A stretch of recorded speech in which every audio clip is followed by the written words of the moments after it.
senza. Va ora in onda Sic et Non. Ripartiamo dal buonsenso contro il politicamente corretto di oggi con Marco Tognini.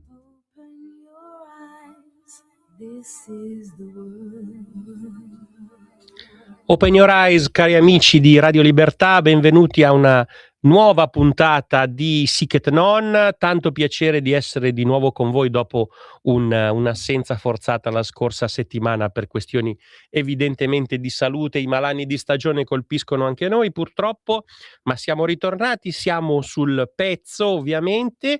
La regia è sempre pronta a darci la linea, frammezzate a tante belle canzoni. Oggi i Bee Gees ci hanno introdotto, poi interessante anche la trasmissione che ci ha preceduto, gli amici dalla Liguria. Anzi, fatemi dire, visto che si parlava insomma della città di Genova e di questa nuova santa laica che è Silvia Salis, praticamente portata in giro come la Madonna pellegrina, più per diciamo la sua immagine che per i suoi contenuti. Lasciateci dire che insomma noi a Radio Libertà stiamo con gli alpini, stiamo con chi ha avuto medaglie d'oro e caduti al valore per difendere i cittadini, con chi anche a Genova è intervenuta, pensiamo al Ponte Morandi, per diciamo interventi di protezione civile, ma pensiamo tutte le volte che sono accaduti problemi al Polcevera, al Bisagno. La protezione civile e in primis gli alpini sono sempre stati presenti, insomma. Tanti nomi che si ricordano. La stampa ci ricordava Nuto Revelli, Mario Rigoni Stern, Enrico Martini Mauri, insomma. Ebbene, a distanza di 80 anni le penne nere tornano a Genova, che è medaglia d'oro della Resistenza, e trova una dunata delle penne nere diciamo funestata da queste femministe di non una di meno, che hanno praticamente tirato fuori degli stereotipi folli, insomma, parlando degli alpini come ubriachi molestatori di donne e quant'altro. Insomma, tra l'altro c'è anche chi, come l'alpino e consigliere comunale a Genova Sergio Gambino, ha firmato un ordine del giorno per chiedere ufficialmente che dopo le denigrazioni la città valorizzasse gli alpini. Una richiesta insomma anche semplice, in cui si domandava a Silvia Salis di ribadire pubblicamente il valore sociale, culturale, storico della dunata, respingendo le strumentalizzazioni ideologiche e di divisione, ma e di prendere le distanze anche da quanto si è detto. La Salis diciamo si è defilata, diciamo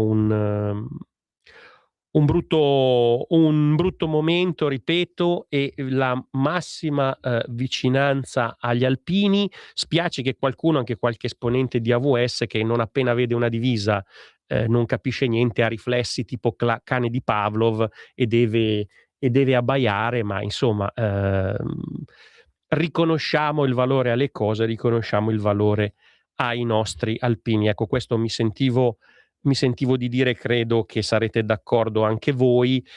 Il buonsenso è la base di chi vuole fare e deve fare politica, ed è soprattutto il nostro marchio di fabbrica anche a Radio Libertà. Quindi sempre buonsenso, sempre verificare le situazioni e commentare senza filtri, senza censure. Vi ricordo che potete telefonare e intervenire in diretta allo 02 92 94 72 22 per darci le vostre impressioni, per parlarci di un tema che vi sta particolarmente a cuore, per concordare o contestare quanto vi stiamo dicendo.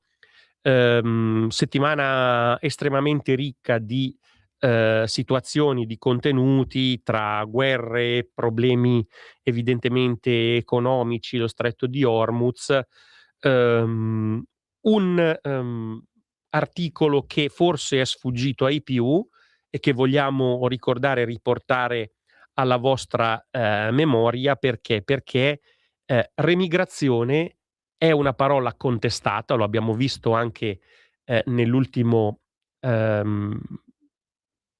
raduno dei patrioti a Milano, con tutte le contestazioni di un certo mondo di sinistra e di un certo mondo radical chic, però remigrazione, termine che nasce da Martin Sellner, quindi dall'ambiente tedesco, dalla AfD se vogliamo, ecco, quindi da un ben preciso anche punto politico, ma è proprio dalla Germania che si dimostra che la remigrazione così tanto odiata, così tanto avversata anche da Merz, dalla CDU, diciamo dalla maggioranza Ursula, ebbene in realtà in maniera subdola, in maniera nascosta, però è applicata proprio dalla Germania. Berlino sta avviando sempre di più delle pratiche effettive di remigrazione, con tutta una serie di rimpatri. Si parla innanzitutto dell'Afghanistan, ha già rimpatriato la scorsa settimana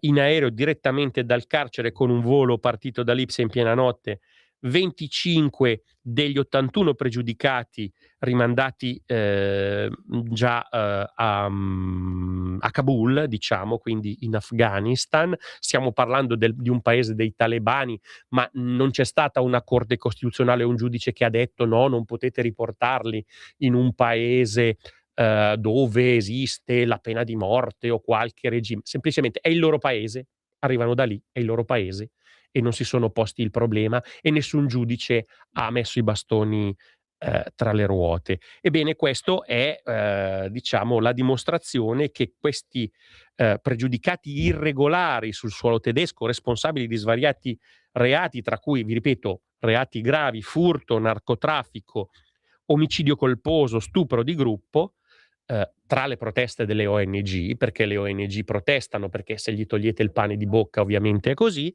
ebbene tuttavia da fine marzo in Germania arrivano un po' meno immigrati. Perché? Perché sta cominciando in maniera subdola questa remigrazione, subdola ma molto fattiva.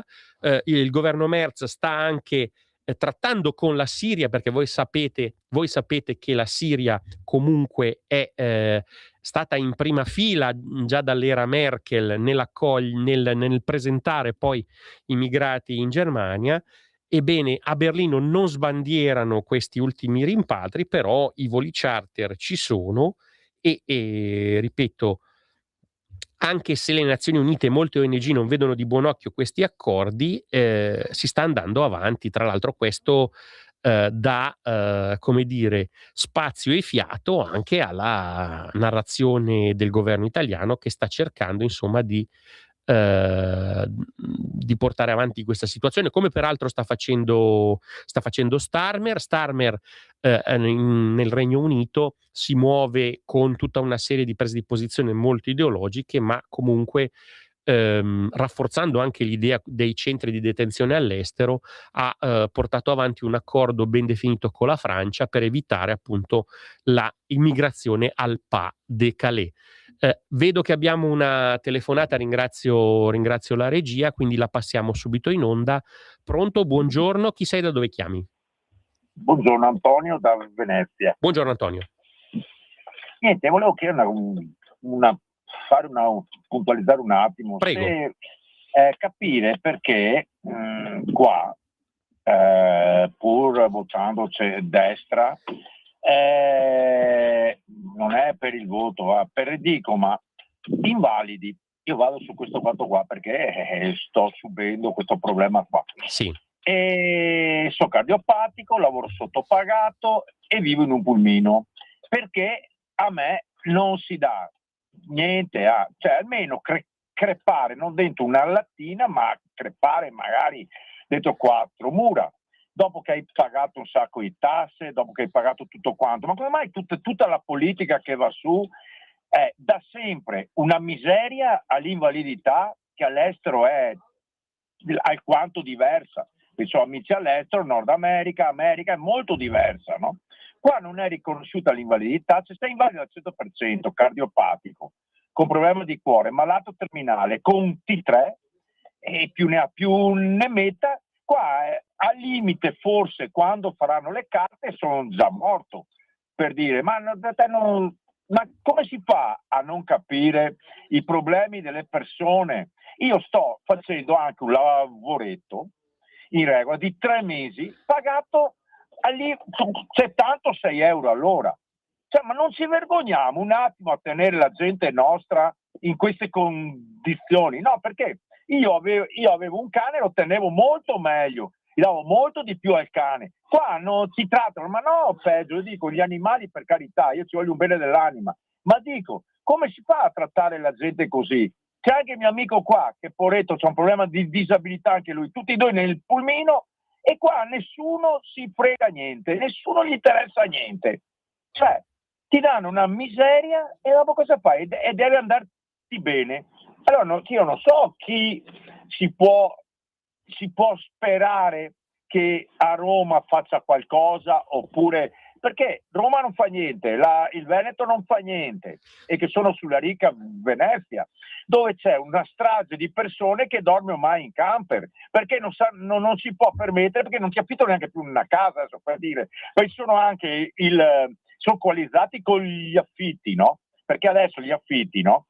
Diciamocela tutta, anche gli affitti, vengono fuori le società grosse che ti affittano per 5, 600, 700 euro al mese, e tu ti prendi 1100, 1200 euro al mese. Non so cosa ti fa, invalido, che ti devi curare, garze costano, le gambe che ti vanno a puttane. Non so, dico io, uno cosa deve fare per vivere? Diciamo, mettiamo una corda, ci apprendiamo agli alberi. Non so. Scusi No, prego, ma lei è già stato, diciamo, verificato come non autosufficiente, quindi lei ha già l'invalidità al 100%? Io sto facendo le carte, però okay. La burocrazia, signora burocrazia, sì, è un anno che ti fa aspettare. L'ADI non ce la danno pur vivendo in un pulmino, perché dicono che abbiamo il pulmino, quindi valore 5.000 euro, non so che cavolo c'è, e ci fanno aspettare anche quello là, nessuno gli frega niente.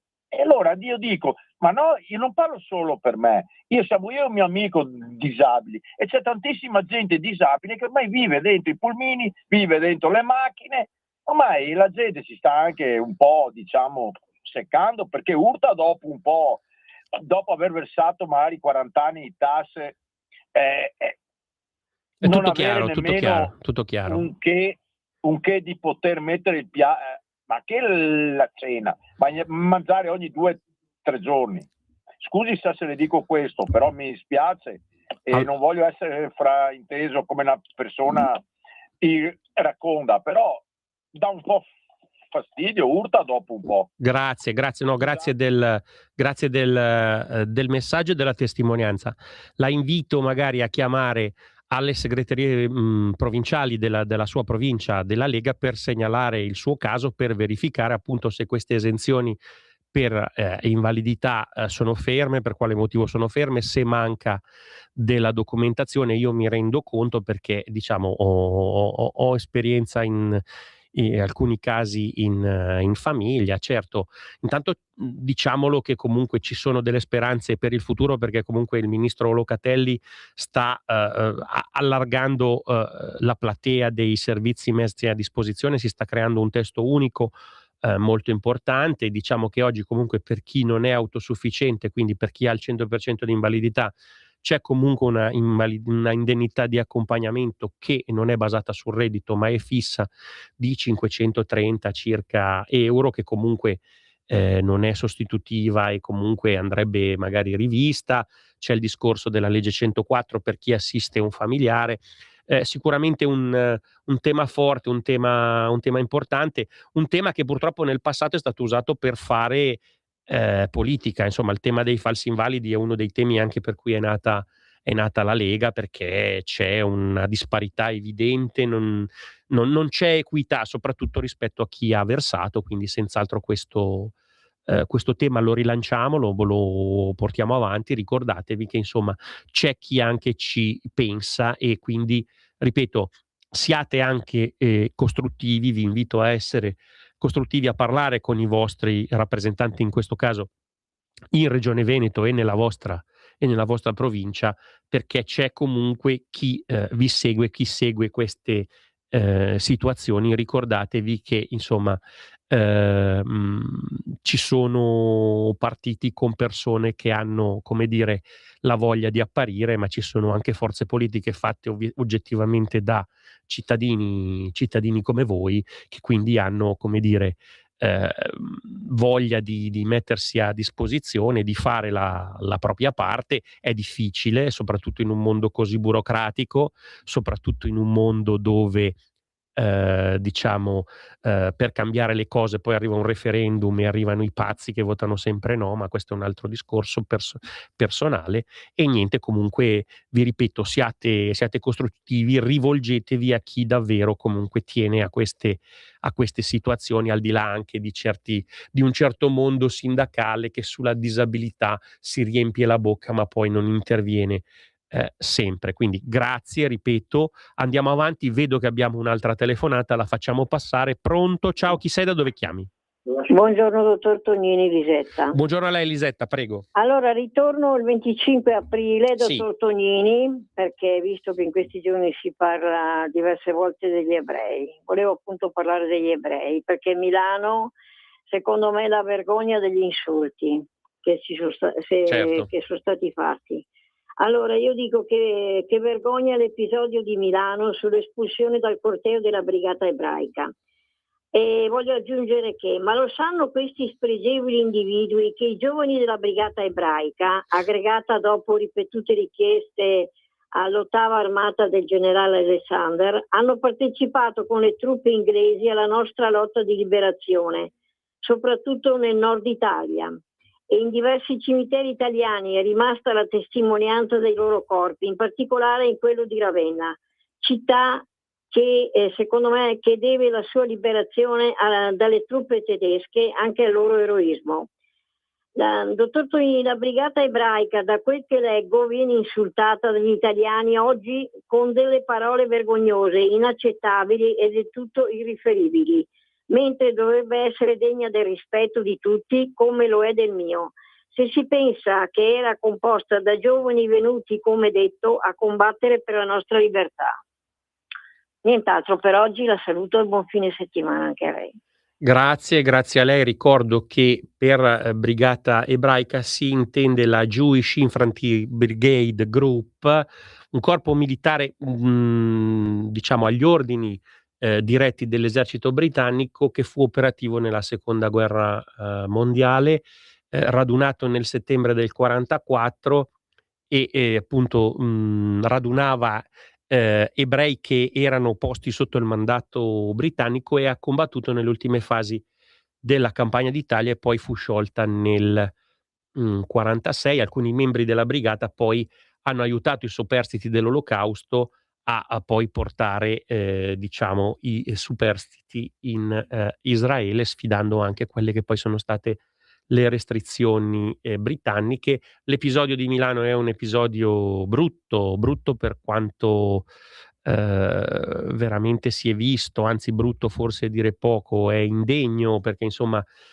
questi insulti provenienti dalla folla di sinistra, soprattutto tra saponette mancate, cose veramente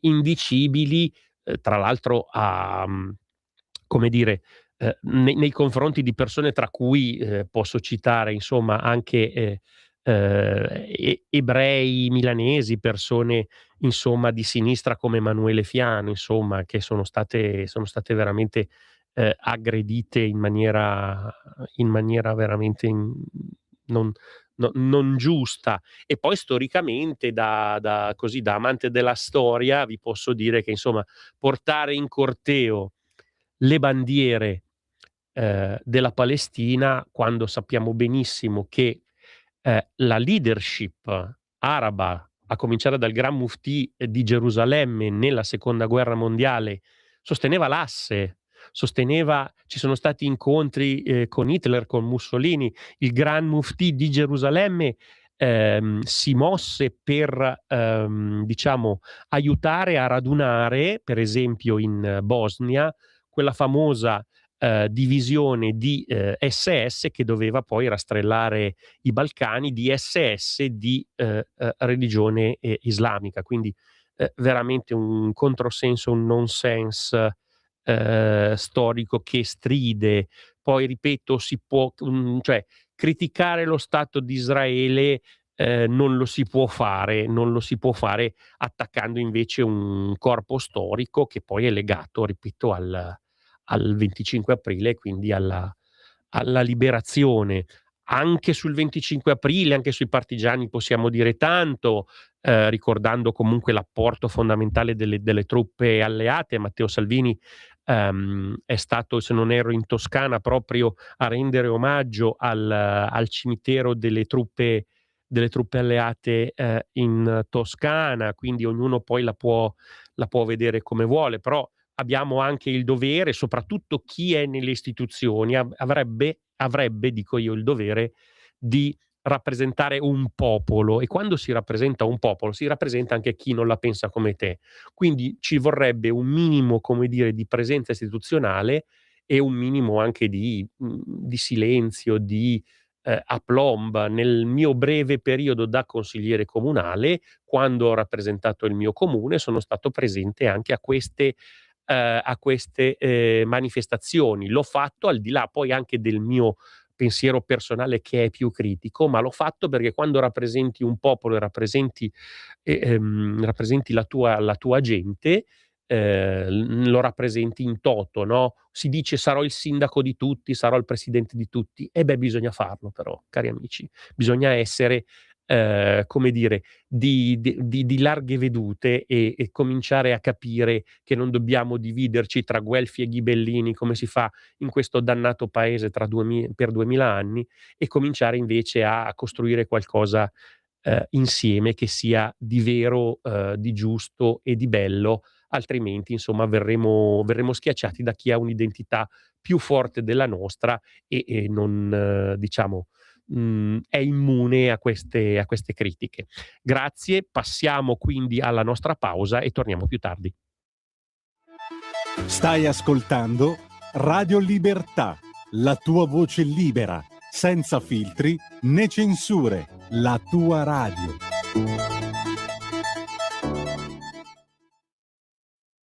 Un mondo oltre l'immaginazione. Un viaggio oltre ogni confine. Comincia l'avventura. Ma è solo un'ora. Movie Time. Ogni sabato dalle ore 16. La prossima volta che vai in vacanza, sia così gentile da farci sapere dove va. Se ti dicessi dove vado, non sarebbe una vacanza. Un nuovo modo per sostenere la tua radio. Visita radiolibertà.net. Ti basta un click e potrai versare il tuo contributo volontario direttamente online. Potrai donare con ogni tipo di carta di credito, anche prepagata. Ti aspettiamo online su radiolibertà.net. Sostieni la tua radio con il tuo contributo volontario. Radio Libertà. La tua radio. Diamo voce alla nostra gente.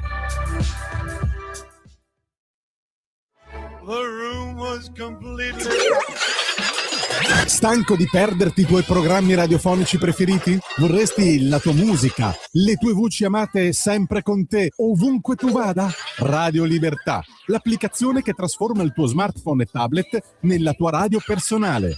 Scaricala ora, è gratis per i dispositivi Android e iOS. Avrai tutta la programmazione quotidiana di Radio Libertà a portata di mano. Scopri di più su radiolibertà.net. Semplicemente la tua radio. Stai ascoltando Radio Libertà, la tua voce libera, senza filtri né censura. La tua radio.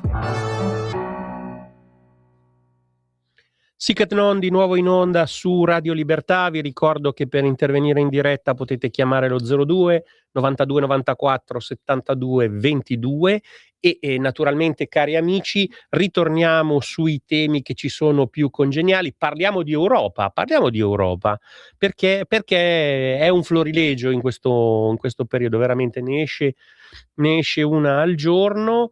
Ci domandiamo quali sono i valori europei. Eccoli i valori europei. Bufera, sulla relazione sulla situazione dei diritti fondamentali nell'Unione Europea nel 2024 e 2025. È un documento programmatico, una relazione molto ampia in cui si parla dei valori dell'Unione Europea, dello Stato di diritto. Ebbene, c'è tutto un glossario sostanzialmente di parole, da islamofobia a rom a ONG, e si parla sempre di quello, insomma, di diritti degli immigrati o, come vedremo, anche di tasse. Ecco, la Lega, a cominciare dall'europarlamentare Silvia Sardone, vice segretario del Carroccio, ha criticato questo testo. Vediamo un po' di che cosa si tratta. L'Europarlamento infatti ha approvato, come vi dicevo, questa relazione con 328 voti a favore, 199 contrari e 98 astenuti, da cui emerge che un allarme per una pressione più ampia sui valori dell'Unione Europea. Il problema è che nel documento i valori europei coincidono con un'agenda di sinistra, anche peggio potremmo dire, anche di estrema sinistra, e non a caso la risoluzione porta la firma dell'eurodeputata olandese dei Verdi Anna Strollenberg, mentre diciamo le forze sovraniste, quindi i conservatori dell'SCR e i Patriots della Lega di Bardellà, di Vox, eccetera, hanno votato contro. Vi dicevo, come spiega bene Sardone, ci troviamo davanti ad un testo con ben 8 punti dedicati alle politiche migratorie, in cui si denuncia un presunto ostruzionismo verso le ONG e si condanna quella che viene definita retorica anti-immigrazione. Nessuna riflessione seria sulle conseguenze delle politiche migratorie fuori controllo. Ben 21 punti, pensate, 21 punti in una relazione non molto ampia sul razzismo, dove si sottolinea discriminazioni contro arabi, neri europei, persone di origine asiatica e musulmani. Si parla perfino di rom che continuano ad essere soggetti alla discriminazione sistemica, alla segregazione, all'esclusione sociale e alla violenza delle forze dell'ordine. Ecco, sarebbe interessante capire perché si continuano a confondere questi, cioè i veri diritti fondamentali con rivendicazioni ideologiche, e si ignorano invece valori centrali come per esempio la tutela dei più vulnerabili, quelli davvero più vulnerabili, come l'invalido che abbiamo sentito prima, o per esempio come la libertà religiosa. Nella risoluzione si parla di islamofobia, però non di cristianofobia, ad esempio. Non si parla delle chiese a cui viene dato fuoco sempre di più spesso nelle città e nei paesi a più alta presenza islamica, la Francia, ma anche l'Olanda, i Paesi Bassi. Nessun riferimento alle donne costrette a indossare a forza il velo islamico, alle minorenni costrette a matrimoni forzati, minorenni che magari hanno studiato nei nostri paesi, che sono integrate, insomma ragazze assolutamente libere, che però vengono costrette dalle famiglie e magari dopo una vacanza è andata in vacanza ma non è più tornata. Dove sta questa ragazza? Non si sa. È perché ci sono i matrimoni forzati, nessuno lo dice, ma è così. E pensate che nel documento l'Italia viene citata in 2 occasioni, sia in merito all'utilizzo degli spyware. Voi sapete, no, il riferimento è ovviamente a quel caso presunto di Paragon, no, di quel software israeliano, addirittura attribuendo responsabilità al governo, responsabilità che non sono mai state provate, espresse, altrimenti insomma ci sarebbe già stato qualche giudice sul pezzo, insomma, ecco. Spyware come appunto pratica abusiva, eccetera, e insomma si attacca l'Italia veramente senza sapere nulla, ecco. In conclusione, una relazione dove si cita per ben 267 volte la parola diritti e per 2 volte la parola doveri.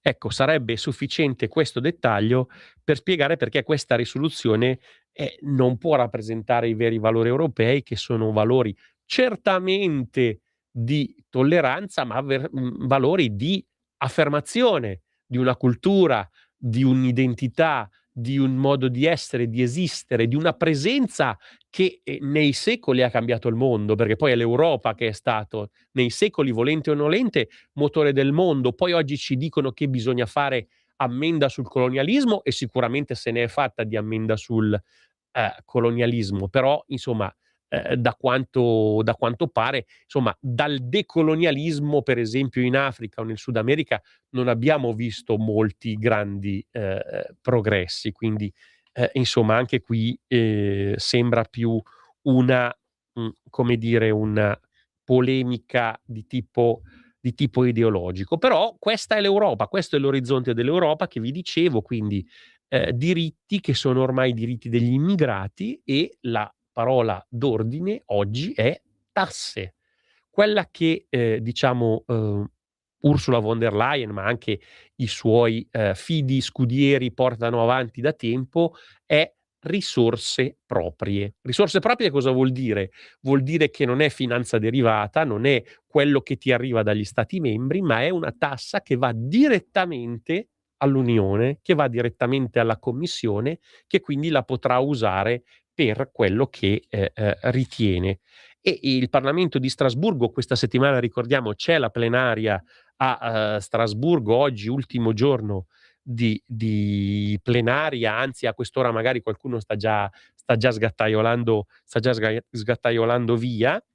Discuterà appunto e sta discutendo dell'introduzione di 5 nuovi balzelli destinati a incrementare il bilancio europeo che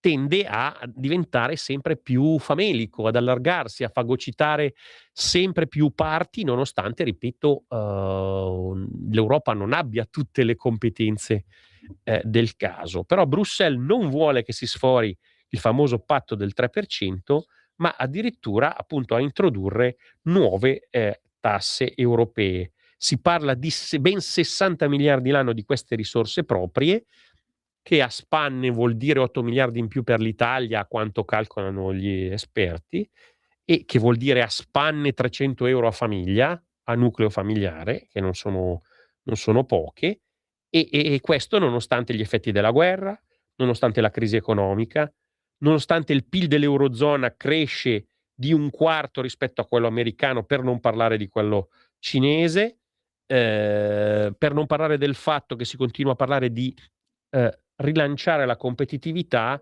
e però continuiamo a parlare di tasse. Insomma, ecco, questo è il problema. Figuriamoci cosa accadrà entro il 2028, dove entrerà in vigore il famoso QFP, quadro finanziario pluriennale, cioè il bilancio settennale dell'Unione Europea, che è un progetto per alcuni versi anche un po' suicida. Lo stesso Merz l'ha definito irragionevole, ma comunque la burocrazia va avanti, nonostante perfino certi stati come la Germania chiedano anche meno poteri alla Commissione. Ma se non si vuole inviare nuovi contributi, questi signori si stanno inventando delle nuove entrate. Quindi che cosa vuol dire? Che qualcuno le dovrà votare al Parlamento europeo, oltre che nella Commissione, oltre che nel Consiglio.